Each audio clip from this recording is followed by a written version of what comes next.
So when it comes down to our new forms, there was not a lot of changes that happened with the December forms release. The changes that did happen are pretty basic. It's just some simple verbiage. The biggest change that occurred was they removed the SPBB from the contracts. So no longer are you going to be filling out the seller to pay the buyer broker form and including that with your purchase contract. They added that to the purchase contract itself, and you're going to be filling in all of that information inside the purchase contract with all of the details. Now, with the buyer broker representation agreement, you are supposed to be filling out your buyer broker representation agreement at the very first time that it's practical to do so with your client. When they mean when is it the most practical, they're also meaning when is agency created. So sometimes when you're working with a buyer, agency may or may not be created yet. You're going to know when you're creating agency based upon when you're having conversations that's going to place you as the real estate specialist within a transaction. You are supposed to be giving them this BRBC prior to agency being created.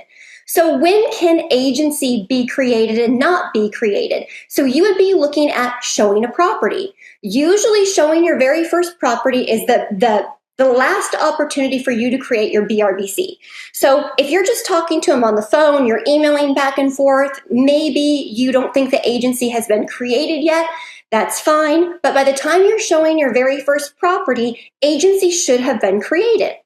Now, if you've been in real estate for a while, you know that the very first thing that you're supposed to provide to a client is an agency relationship form, which is our disclosure regarding agency relationships. It's your AD form. It's pages 1 and 2. Now, usually this AD has been bundled with our purchase contract.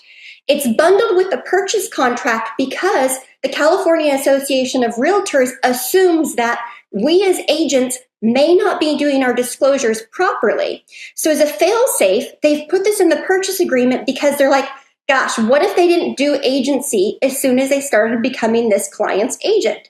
So as the bare minimum, they have this bundled with the purchase agreement. That hasn't changed. It's still bundled with the purchase agreement. However, agency is created far before a purchase contract is ever written. Agency is actually created when your listing agreement is written, and it's created when your BRBC is written. So as soon as you start becoming their agent and start having conversations, whether you're representing the seller or the buyer, this agency form is technically supposed to be signed and dated when you create the agency relationship. So your agency that we should have on file should be the agency relationship that was created with your BRBC or with your listing agreement. As the ultimate fail-safe, it's included again in your purchase contract, but that's your fail-safe. That's not when it's supposed to be being created. So we're going through your BRBC right now, and you're going to see this is where the agency is coming into the bundle. This is when it's supposed to be signed. This is when it's supposed to be dated if you're representing a buyer. It's page 2 of your AD. Nothing there. Now we're going to your buyer broker representation agreement. There are not any huge changes to your BRBC. So when it comes down to your BRBC, you're supposed to provide this to your client as soon as you start working for them. You have your representation period that you're still filling in. We should only be doing one BRBC for the entire lifetime of your buyer. I think what's happening, and I think we're going to continue to see this happen, is that agents are creating BRBCs every single time they write an offer, because sometimes they're creating a BRBC that matches what the seller is willing to pay. This is not the correct way to do it. And this can get you in a lot of trouble. It can get the listing agent in trouble, the brokerages, the escrow companies. You should only have one BRBC.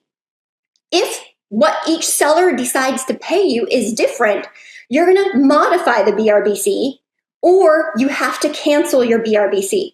We need to treat these BRBCs as if it's a listing agreement. This is an agreement with your buyer that is going to last for the entirety of you working with this buyer. So ideally, what you want to do is you want to set your BRBC for the actual fee that you would like to earn as an agent every single time you represent a buyer. Let's say you as an agent want to receive 3%. Put it at your maximum 3%. Now, if a seller is going to offer 2.5%, you're going to modify it down later. What you don't want to do is you don't want to create a BRBC at 2% because you're just thinking, let me put it at a low fee so the buyer signs this. And then when you go to write an offer, to write a second BRBC because the seller is willing to pay more at 2.5. Now you're going to have two BRBCs saying you're willing to work for two totally different prices. No matter what, you should never have two active BRBCs within the same period of time. So if you look at your BRBC under paragraph A1, there is a period of time that this BRBC is good for. If you've typed up a BRBC to be good for a period of 3 months, you should only have one BRBC within that 3-month period of time, right? No matter what. So you're always going to modify or cancel this BRBC because you cannot have two conflicting BRBCs within the same time period. Now, I know we're getting a lot of agents that are writing multiple of these. This is dangerous, so you want to watch this if you're the listing agent, and you want to watch this if you're the buyer's agent. So this is the only thing that we're really going to discuss on this particular page. Now, let's say you're working with a client that you do not want to sign a BRBC with for a long period of time. Maybe they only want to meet you at one particular property. You're going to only write an offer on one particular property. There is the ability to check the box on item number B1 that it's only for that one property. So you can make this address specific for one property with a period of time right here of 3 months, and that's fine. And then you could have multiple BRBCs because they're property specific, right? Now, I don't recommend you guys do property specific BRBCs because then you're constantly going to have to redo all of these BRBCs as you move forward. But sometimes we know we're going to be placed in a situation with that one client, just one showing, and you know that's all it is. You can do that and make it address specific on that particular BRBC, if that makes sense. The rest of your BRBC is not changing too much. So you're going to go all the way through this full BRBC. You're going to have your client sign the last page and make sure that it's dated. On the last page, you have to make sure you're filling out all of the terms if you have an entity buyer as well that are on this.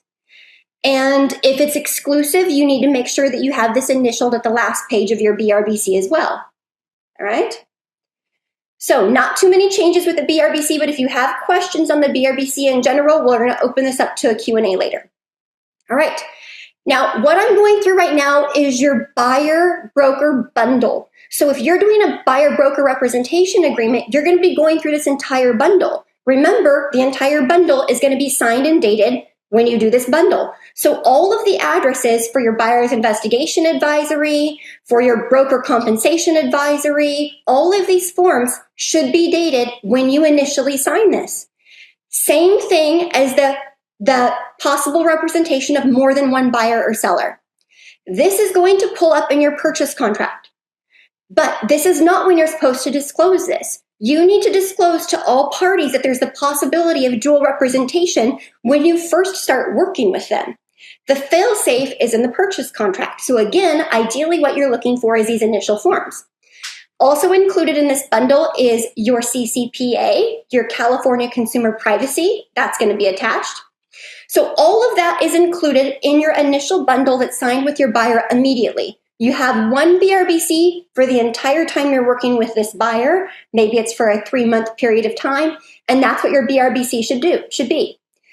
I personally would recommend you guys always starting at a 3% BRBC, or maybe you decide to do 2.75, that's fine. You never want to do your BRBC at 2% because then you don't want to see you raising it later. That can be a big red flag legally speaking, okay? So now what you're looking at is the modification. So let's say you decide as a buyer's agent that you are worth 3% just to keep even numbers here. But you write an offer on a property and they're only offering 2.5%. You decide that 2.5% is fine. You're willing to take a less commission. You're going to work for that 2.5% commission. You have to release the buyer of the obligation to pay you that difference, that delta between the initial contract and what you're getting inside the offer. So if you're going to accept the lesser commission, you would do a modification to your buyer-broker agreement, and this is what you'd have in your file. Okay, so you're just going to do a modification. Now, if you have a BRBC at 3%, they're offering 2.5%, and you're going to charge the buyer the difference, you do not need to modify your BRBC. That BRBC will stand. Make sense? So in this case, you're never going to redo another BRBC. You're only going to modify the initial BRBC. Okay? So we should have your initial BRBC and the modification on file. Now let's talk about a cancellation of a BRBC. Let's say you are working with a buyer, and this buyer is an investor. They just tell you the address. They're already writing the offer. You barely even have to show them the property. You tell this investor you're going to work for them for 2%. So you have a BRBC signed for 2%, and that was fine with you. You didn't anticipate doing more work, so you were okay with the 2%. But then that transaction does not go through. This investor still wants to use you to buy houses, but now they have you running everywhere. One day you're in Tehachapi, one day you're in Victorville, one day you're in Acton, then you're in Lancaster and Palmdale, and you realize that you're working for only a 2% commission, but that's never really the commission that you told yourself you wanted to work for. But you have a BRBC that says you're willing to work for them for 2%. You may not do another BRBC because you can't have two at the same time. In order to change the commission that you decided to work for, you must cancel that initial BRBC. It has to be canceled. There has to be a cancellation of this. So this is kind of where I think the biggest problem is coming in, is because we have an agent, not we specifically at RE/MAX, but in the Valley, there are tons of agents who are writing a BRBC every single time they see a listing based upon what that seller was willing to offer in commission. So they could effectively have 3 or 4 different buyer representation agreements in process signed for the same exact date, all at different prices. They could have one at 2, one at 2.5, and one at 3. This is a very dangerous situation for you to be in if you're the listing agent or if you're the buyer's agent, right? So let's say you're a listing agent and your client is one of those amazing clients that are offering 3%. They want to sell the house fast and they think 3% will get it done. Now, they find out that they were offering 3%, but this buyer's agent had another BRBC at 2.5%. Do you think that that seller is going to be angry that they paid 3% when the buyer had another agreement previously at 2.5%? How is that okay, right? That's not going to be okay. And if this ever gets caught, we're going to see a lot of problems that are happening with poorly signed BRBCs that were not canceled appropriately. So you can change your commission. You can decide to work for more money, but you need to cancel that initial contract, right? And you as a buyer's agent, you really need to think through this process, because let's put this into a different perspective. Let's say you go to get your oil changed in your car. And when you get there to get your oil changed, they tell you that it's going to cost you $250 to change the oil in your car. That's the price that it costs to change your oil. Now, if it's going to cost more for whatever reason, maybe it's going to take a little more oil than they thought.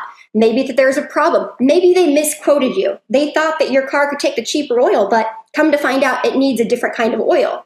There's a different price point for that. They must disclose that to you prior to working on your car for you accepting that price. Does this make sense?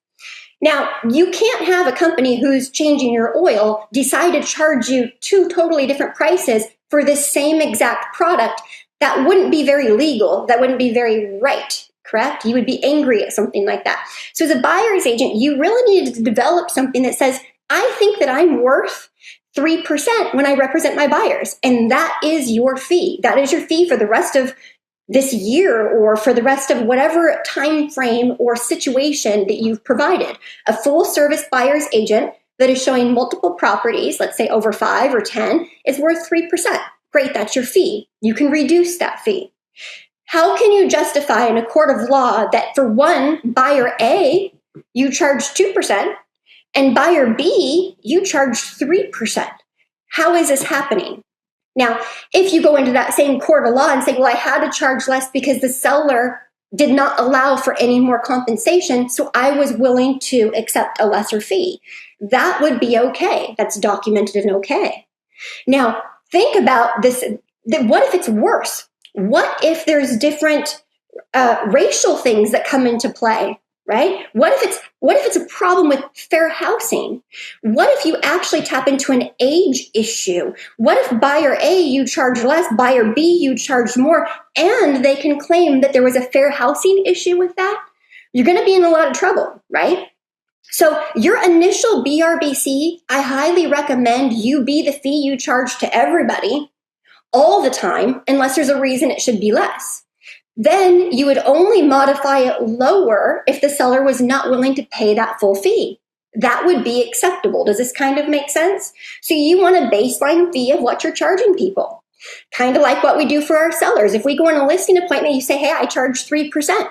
And the sellers want you to not charge them 3%, right? Well, maybe you don't. Does it include professional photography? Does it include a video? Maybe you don't do the professional video for a lesser fee. Maybe you don't do something else for a lesser fee. But there's a reason why you're charging someone what you're charging them. And if you are in court later, why do you charge buyer A, B, C, D, E all the way through different fees, right? So this is something that you need to be very cautious about. I did get a question, I'm getting this question a lot, where our listing agents are very aware that the buyer's agents have multiple BRBCs, that they have one at 2.5 and they have one at 2. And they're trying to protect their seller and they're saying, hey, you know what? Give me a copy of your BRBC. I want to confirm that you're telling me that I need to pay you 2.5%. Show me the proof. And since these new form changes, the buyer's agents sometimes are not wanting to provide their BRBCs because now it's not in writing anywhere, because that used to be in our SPBB, that they had to provide proof to you of what that payment is. Now, if I were a listing agent, I would want that proof prior to going under contract. That's what I would want, and that's what I would demand. If you want to demand that as a listing agent, you may have to put this in your counteroffer. You may have to counter them and to say, based upon that paragraph in the purchase contract, I want proof of your BRBC. Please provide your BRBC prior to going under contract. You can contractually make that happen if you would like to prove that. I probably would do that if I were a listing agent on the property. It's not required, so this is not a step that you have to take. You can just move forward, accept your offer, go into escrow. The BRBC will have to be shown at some point in time, right? And you can move forward with something like that. Okay, so back to the screen, this is your cancellation. If you do decide that you no longer want to offer 2% and you're going to offer that 3%, you must cancel any active BRBCs. You can't have more than one BRBC at a time, okay? All right, so there's your full cancellation. Now we're going to be moving on to your purchase contract. Now, in your purchase contract, all these darn forms are going to pull up again. And if you're working with a TC, or even if you're doing your own files, as soon as you send this for electronic signature, it's going to re-sign this disclosure, and it's going to re-sign your possible representation of more than one buyer or seller. It's going to make you re-sign a lot of these forms, and that's okay. That's fine. So the question becomes, which form do you upload to SkySlope? My recommendation is to upload both of them. Because if you're called into court later and you're having to prove when you started working with a client, you're also going to need to prove that you disclosed. So you're going to need those initial forms from the initial BRBC or your initial listing agreement to say, hey, I did properly disclose when I was supposed to disclose. Now, this particular section of the purchase contract, I feel like is going to be changed with the California Association of Realtors. This is almost poor policy for CAR to have this in the purchase agreement now, because this is not when you disclose your agency, nor should this be when you disclose agency. This should be pulled out of this bundle, and it's not yet, but it's there still right now. CAR is thinking of pulling out agency and pulling out all those other disclosures from this bundle because they're aware that you need to disclose agency and the possible representation of more than one buyer or seller prior to this point in time, right? I mean, maybe the possible representation could be with the contract, but the agency definitely should only be with your BRBC or your listing agreement. So we might expect changes to the way that these things are bundled. But for right now, we have a little bit of an issue because now we're going to have two agencies. We're going to have two possible representations, two consumer notices. We have duplicate forms. For best practices, please tell your TCs or put both of them in your file. Because if you're in court, which one are you going to pull? Are you going to pull the one from when the purchase contract started, or are you going to pull the one from when you started representing them? Well, it depends on what the problem was.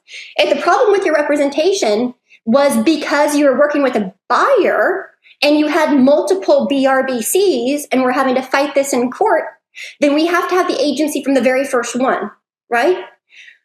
So even if you don't upload it to SkySlope, be very careful. You need to keep all of these documents one way or the other because it's the only protection that you have of proper disclosure. So this is a little bit of a gray area that I don't like with the way that they're doing forms right now that I want you to be cautious of. There's another reason why I don't like this.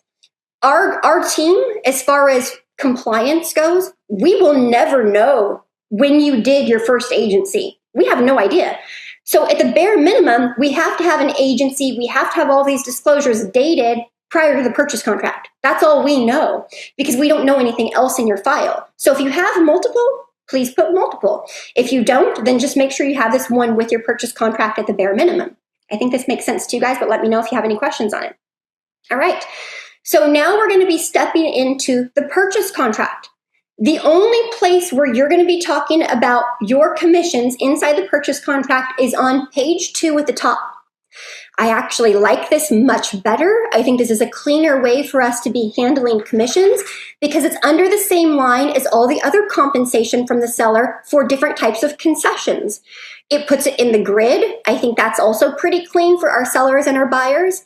And you're going to be looking at the top of page 2. So you're looking at G1, G2, G3. These are all of your concessions. G1 is going to be the credit to the buyer. This is for closing cost. Should say recurring and non-recurring closing costs on G1.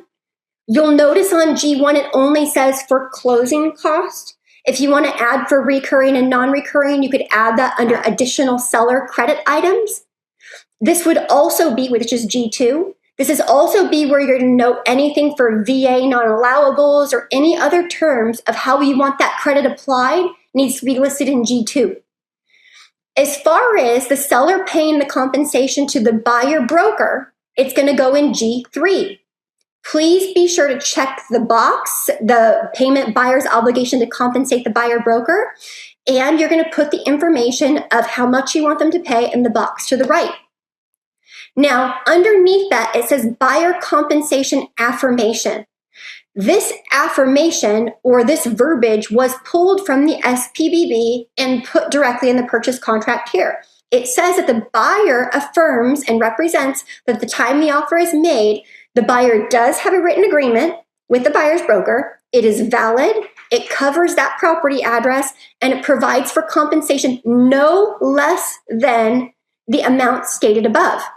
So let's say there's a buyer-broker agreement and that buyer-broker agreement was signed at 2%, but then you get into escrow and the seller was paying 2.5%.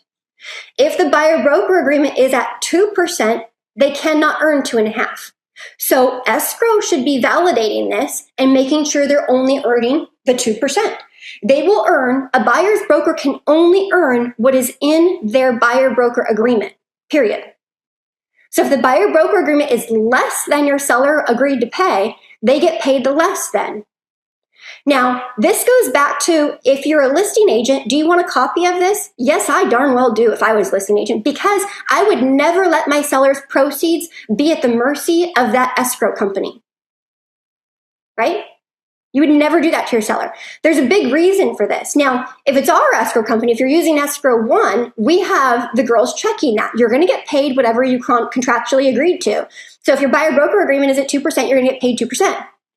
There are escrow companies in town. Now imagine this. They know who that buyer's agent is. So if they get a buyer-broker agreement that's not correct, that escrow company can now just pick up the phone and be like, hey, I think you sent me the incorrect buyer-broker agreement. If you happen to have another buyer-broker agreement on file that actually pays you this 3% instead of the 2.5% that your BRBC says, then I can pay you that amount of money, right?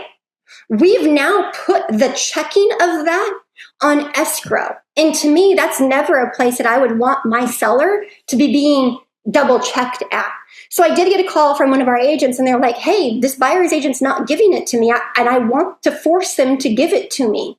Now, really, if you're a buyer's agent, just give them the BRBC with the offer. Just give it to them with the offer. It confirms everything. Just like you're proving that you're going to have enough money to close, proving that you're underwritten file, proving all of these things that's up front.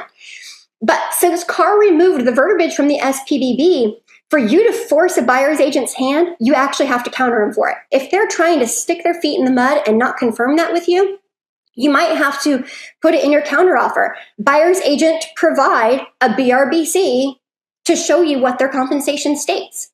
Now, I would do that for my seller, and I think that if you were representing your clients, you would probably want to do that too. But contractually, this is where we're at, and this is what it reads. So what happens is, let's say you don't double check that. This will go to escrow. Escrow is going to ask for a copy of the BRBC. Escrow is going to ask for a copy of the listing agreement, and they have to pay out according to those agreements. But you guys know that if you have a relationship with an escrow officer and you messed up one of those things, you could just get them a corrected form. And here's what I have to tell our escrow company. And I do. This is what I tell our own escrow company. We are not authorized to call a buyer's agent or a seller's agent and call them a liar. We can't tell them that they're lying to us and that they really didn't have that BRBC. So if someone calls us and like, oopsie, that was incorrect. I do have everything correct and I'm going to give it to you. They are allowed to make that correction. An escrow company is never going to tell you that that's wrong. Does that make sense? I would protect that if I were you. Okay, so that is your purchase contract. And that is the biggest change to your purchase contract. There are some small clarification things with signature lines and stuff like that, but nothing that is going to contractually change or that you'll ever really notice. So scroll through all of this. And your buyer's investigation is still attached. Your possible representation is still attached. Fair housing is still attached. So this is all in that bundle. Your buyer's homeowner's insurance advisory is attached now, which is wonderful. And all of these standard disclosures. Okay. The last form that has a little bit of a change to it is your multiple listing service addendum. They have now deleted the form SELM. So there's no longer the seller to exclude from the multiple listing service. It's all going to be based upon this multiple listing service addendum. So make sure, if you're not going to be putting this on the MLS right away, that you have typed in the correct dates of when it's going to begin being marketed on the MLS at the top of this form. So in item number D2A, there's a box that says to begin marketing the property to the public through the MLS. You fill in that date. So if you get a question from the MLS now, all they're going to be asking of you is this MLSA. So there's no longer the seller to exclude. All right. So those are our biggest changes to the purchase contract, and it's the only thing that you're going to be contractually having to really worry about with the BRBC. There is no longer the seller to pay buyer broker. That has been completely deleted, so you should not have access to that.